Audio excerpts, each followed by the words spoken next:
মানবদেহে প্রতিনিয়ত একাধিক প্রক্রিয়া একসঙ্গে চলতে থাকে। তবে এইসব প্রক্রিয়া যাতে এলোমেলো না হয় সেজন্য দেহের অঙ্গ-প্রত্যঙ্গগুলোর মধ্যে সমন্বিত কার্যক্রম প্রয়োজন। এই সমন্বয়ের মূল ভিত্তি হল পারস্পরিক যোগাযোগ।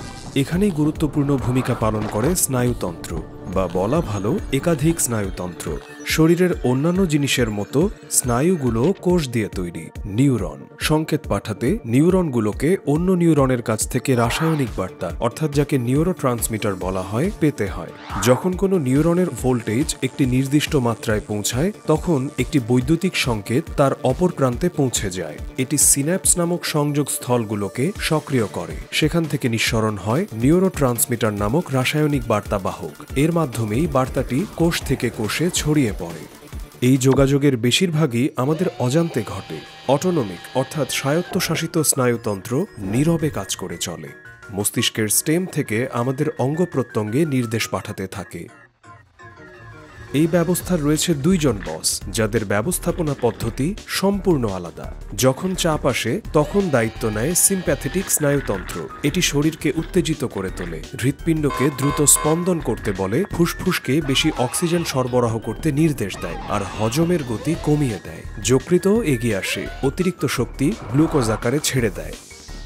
অন্যদিকে প্যারাসিম্প্যাথেটিক স্নায়ুতন্ত্র অনেকটা শান্ত ধাঁচের। যখন চাপ কেটে যায় তখন হৃৎপিণ্ড ও ফুসফুস বিশ্রামে যায়, আর হজম প্রক্রিয়া আবার শুরু হয়।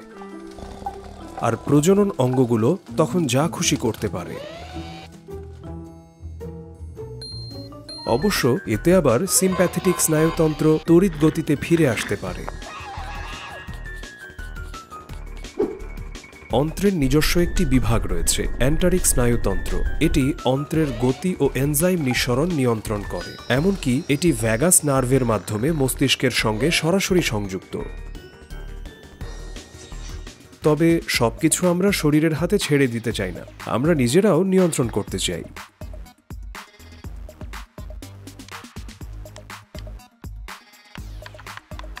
যখন আমরা ইচ্ছামতো পেশি চালাতে চাই তখন সক্রিয় হয় সোমাটিক স্নায়ুতন্ত্র। এটি মস্তিষ্ক থেকে সচেতন আদেশ পেশিতে পাঠায় এবং ত্বক থেকে স্পর্শের অনুভূতি নিয়ে ফিরে আসে।